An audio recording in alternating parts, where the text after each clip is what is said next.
Sweets this time of year are usually all about pumpkin pies and pecan pies, maybe an apple crumble or a crisp, which I have no problem with.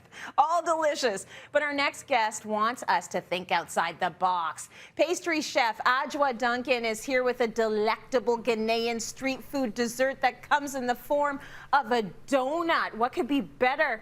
Adjoa, tell me a little bit about Bofrot. Bofrot it's essentially a beautiful fried ball of dough that's a little bit sweet. It's really delicious. It's fried dough. No one's going to have an issue with that. So first thing we'll do, we've got some yeast and sugar in with the flour, and then I'll put the rest of the dry ingredients, which is really just spices. There's some cinnamon, nutmeg, allspice, and ginger in here. And I'll whisk it up just so that we break up all those little clumps of spice. So in here there's all of the dry ingredients except for the salt, and I'll put that on the mixer. And then in a separate bowl or glass, we've got water and evaporated milk. And that's really the difference, because on the street you're not going to really have refrigerated milk. So some canned milk is usually what's available and easier to transport. And some melted butter. I'm going to put 1 teaspoon of melted butter into this bowl. I'll tell you why in a sec. And then we'll just turn this mixer on and it will come together. Okay, as you continue the recipe, just tell me a little bit about Bofrot, because it's going to be called different things in different West African countries, right? Yes. I first have to say a disclaimer, because everyone, and especially West Africa, everyone everywhere has their own way of saying it. In Nigeria or Sierra Leone, you might hear it called puff puff.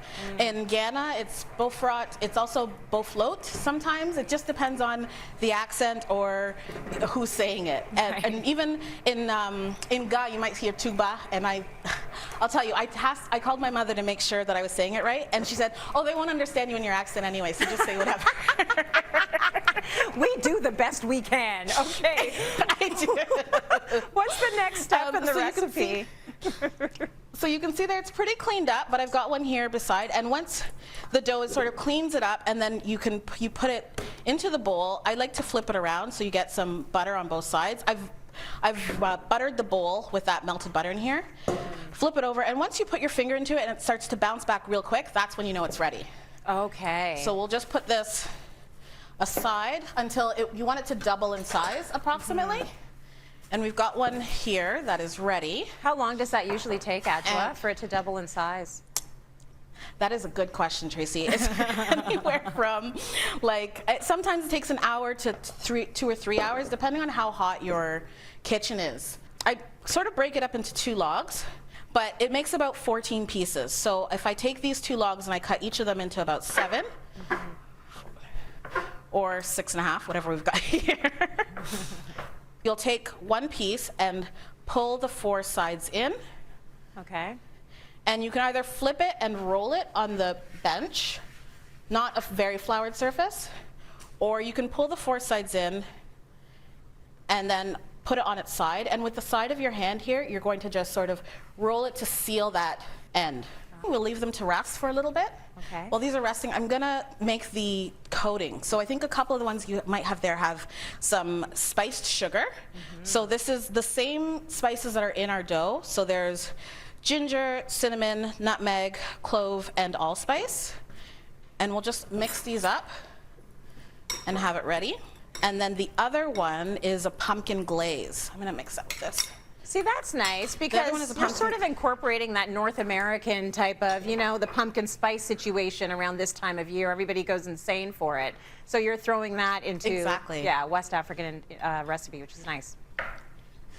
So we'll put some of the evaporated milk. I've got a little bit in here, but I like to keep some aside, and some vanilla, and then our pureed pumpkin. What I would have liked to have done is, roasted a pumpkin and pureed it, but that is not always realistic. This is just canned pumpkin mix.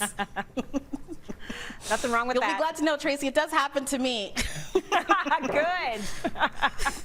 So we'll set these aside for when we're frying. So we'll go back over here now, and we've got some of the balls of dough that are ready to fry.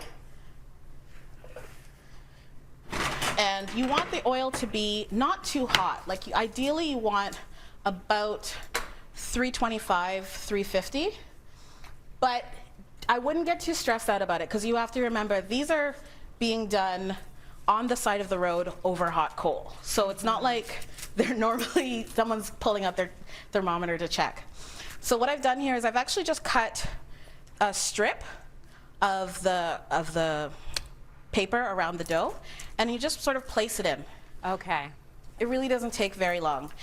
But you do. This is one of the ones you do have to sort of babysit it, because I don't know whether you've ever fried plantain, and it's much like that, where it looks like it's golden brown. You turn around for 5 seconds, and then it's black.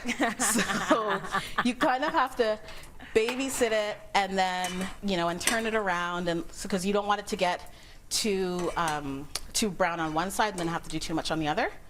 You've got some of the sugar here. Yeah. And right out of the heat, usually I just put it into the sugar. Okay. And then mix it around, and there's that one. This one's very, very easy. And then this one with the glaze. Again, with the glaze, you can actually make it a little bit thicker if you like more glaze and you like it to stick on there a bit more. Yeah. And I love the fact that we're adding this to the Thanksgiving table this year. I didn't tell anyone, but congratulations about that little package that you are carrying right now. I haven't seen her in forever, and she comes back here and she's having a baby, and I think it's amazing. So thank you for the recipe. Congratulations to you. And I feel like I want to eat one. Am I allowed? Yes, please. Okay. Are you allowed? Am I allowed? Please. So she sent I'm gonna have one too. You go for it, and I'm gonna go for it. And T, come on in here. You come and help me out. Come, it's a donut. No problem. It's a donut. Okay, I'm just gonna give you a little. I'll cut this up for you. So you can look dainty as you eat it on television. Okay, so And we do this together? You don't have to look dainty, just eat it. I know, but our wanna mothers are look classy. watching. Okay, on the count of three. 1, 2, 3. Oh, that's very good. That's very good. Now I have to talk. Find that recipe up on our website, cityline.tv, and it is a big yes for me. How about you? Huge yes. Huge yes.